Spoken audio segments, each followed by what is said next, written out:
Okay, so are you ready to dive into something pretty complex today? I'm ready. What do we have? Okay, well, it's a story, a first-hand account, actually. And it really makes you think about love and family, all those expectations we carry around. Okay, I'm intrigued. Lay it out for me. So imagine this, falling head over heels for your cousin. Wow. Okay, right off the bat, that's a lot to unpack. I mean, just thinking about the societal norms surrounding that kind of relationship. Exactly, and that's what makes this story so fascinating. It challenges those norms head on. I can already see where this is going, those preconceived notions of romantic love, right? It Yeah. really makes you question what is love, really? Is it something we choose, or is it something that's somehow, I don't know, maybe even predetermined? And this story really throws a wrench in those assumptions. Yeah. It makes you question everything you thought you knew. Well, let's hear it then. Okay, so picture it. Christmas gathering back in 1988. She's 28, married, has kids, the whole nine yards. He's 18, just starting out in life. And bam, they feel this instant connection. You're really hitting those key points: age difference, family setting, the element of surprise. It sounds like something out of a movie. Right, and she doesn't hold back in her account either. She describes him as gorgeous, and you can practically feel the chemistry, the intrigue jumping off the page. It's palpable. It's interesting, though, because we often associate those intense feelings with something new, something unknown. But here, you have this element of familiarity. They're cousins, after all. They've probably shared countless family gatherings, holidays, chance encounters. That's what makes this whole thing even more layered, right? Because it's not just about instant attraction, it's about years of shared history, of growing up together, of maybe even seeing each other in a different light as they got older. It makes me think about the proximity effect, this psychological phenomenon that suggests familiarity often breeds attraction. We're naturally drawn to what we know, what feels safe and comfortable. It's like our brains are wired to be attracted to the familiar, even if our culture tells us otherwise. Exactly, and that's the heart of this deep dive, isn't it? The clash between personal feelings and societal expectations. Totally. And she doesn't shy away from that conflict at all. She even talks about the shame she felt, having these feelings for her cousin. Like it was something wrong, something taboo. And that's a huge part of this story, right? The guilt, the internal struggle, especially considering, like you said, she was already married with a family of her own. It adds a whole other layer of complexity to this situation. She's basically living a double life at this point, Right. trying to reconcile these intense feelings with her responsibilities, with what society expects of her. And we can't underestimate the psychological toll that takes on a person, the constant fear of being found out, the pressure to suppress those feelings.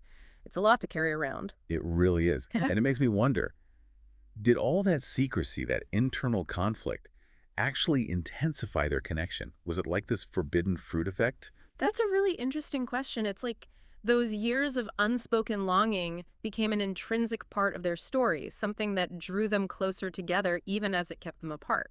Okay, so we've got instant attraction, we've got the weight of societal expectations, we've got this forbidden love story unfolding right in the middle of a family Christmas party. Where do we even go from here? Well, that's the thing about life, isn't it? It throws you curveballs when you least expect it. And in this case, the curveball came in the form of a life-altering event that would change everything. So it's like they're living these parallel lives, right? Aware of this pull toward each other, but trapped by circumstance, by duty, by everything society says is right and wrong. It's the classic dilemma, head versus heart. And you have to wonder, how do you navigate that kind of internal conflict for years on end? It's a heavy burden to carry, that's for sure. And just when it seems like their story is all about unspoken longing and what-ifs, life throws this massive curveball. Oh, this is where it gets really interesting, I bet. What happened? So remember how he was just 18 at that Christmas gathering back in '88? Right, young guy, just starting out. Well, fast forward 20 years, and he gets diagnosed with a brain tumor. Wow. Talk about a life-altering event. I can't imagine what that must have been like for everyone involved, and for him especially, at such a relatively young age. It really makes you rethink your priorities, doesn't it? Suddenly, all those societal norms, all those reasons why they couldn't be together, they probably seem so small compared to the thought of losing him. Absolutely. It's like facing your own mortality, or the mortality of someone you love. It has a way of stripping everything back to the essentials, what really matters. And that's exactly what happened here. This diagnosis, as difficult as it was, It kind of cracked open the door to their unspoken feelings. I'm starting to see where this is going. Right. So they finally decide to act on those feelings after all these years. Yeah. 9 months after his diagnosis, they begin a secret affair. But here's the thing. Just as they're starting to really explore those feelings, embrace their love, the tumor comes back. Oh, wow. Talk about a punch to the gut. To finally find that happiness, that connection, only to have it threatened again. It's heartbreaking. Right. And it puts them at a crossroads, forces them to make a choice, Okay. stay silent, keep their love a secret, or come clean to their families, even with everything else going on. I can't imagine how difficult that decision must have been. To weigh the potential fallout of their secret against the possibility of losing him without ever having fully lived their truth. It's a lot to process, for sure. But in the end, they chose honesty. Wow, that's huge. To stand before their families, to challenge those deeply ingrained societal norms, all while facing such a difficult time. I mean, that speaks volumes about the strength of their love. It really does. And it wasn't easy, of course. Her mom, understandably, was taken aback.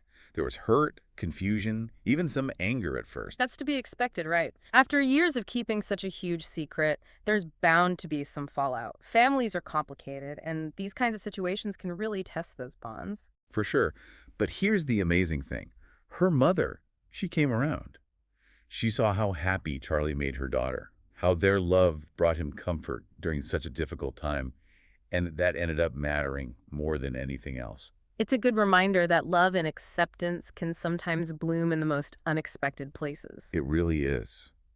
But even with her mother's acceptance, their story wasn't exactly a fairy tale, was it? I mean, they had finally found this freedom, this honesty, in being open about their relationship. But it came with the heavy weight of knowing their time together might be limited. It's almost bittersweet, isn't it? Finding that happiness, that freedom to be yourself, but knowing that it might be short-lived. It makes you think about how we often take those things for granted, the time we have with loved ones, the importance of living authentically. It really is a powerful reminder to seize those moments of joy whenever we can find them. Absolutely. And it makes you think about those moments in our own lives, right? When we've been faced with uncertainty, with difficult choices. Did we shrink back from those challenges, or did we rise to meet them? Did we allow ourselves to embrace those moments fully, even if they were tinged with sadness? It's a question worth asking ourselves, that's for sure. And in their case, they chose to embrace it all, to live life on their own terms, even with the clock ticking. They packed up their bags, bought a camper van, and set off on this incredible adventure across Europe. Wow, what a way to reclaim their story, to say, this is our time and we're going to live it to the fullest. It's inspiring, really. It really is. But, like you said earlier, life has a way of throwing those curveballs. And just a few weeks into their journey, things took a turn. His health deteriorated, and she was faced with the very real possibility of losing him. Oh, man, I can't even imagine the emotional weight of that. To be out there living your dream only to have it threatened by something so big, so out of your control. Right. Talk about emotional roller coaster. And she doesn't shy away from that in her account at all. She talks about the fear, the helplessness, but also this incredible love that carried them through it all. It's really quite beautiful. It's a testament to the power of human connection, isn't it? That even in the face of such difficult circumstances, love can be this constant, this source of strength. It makes you think about those people in our own lives, the ones who've been there for us through thick and thin. What would we do without them? It's something to be grateful for, that's for sure. And, even though their time together was cut short, she doesn't describe their story as a tragedy. In fact, she calls those final years, those stolen moments, the adventures, the unwavering love they shared, she calls it the most magical time of her life. Wow. That's incredibly powerful, to look back on a time marked by both joy and immense sorrow and still find that sense of magic, of gratitude. It speaks volumes about their connection, about the human capacity for love and resilience. It really does. And, hearing her tell their story, it makes me think about those bigger questions we've been circling around today. Those societal norms, those expectations that sometimes hold us back from living our truth, from experiencing the fullness of who we are. It makes you wonder, what would happen if we all had the courage to challenge those norms, to follow our hearts, even when it feels scary or uncertain? It's a powerful question, and one that I hope our listeners will sit with for a while.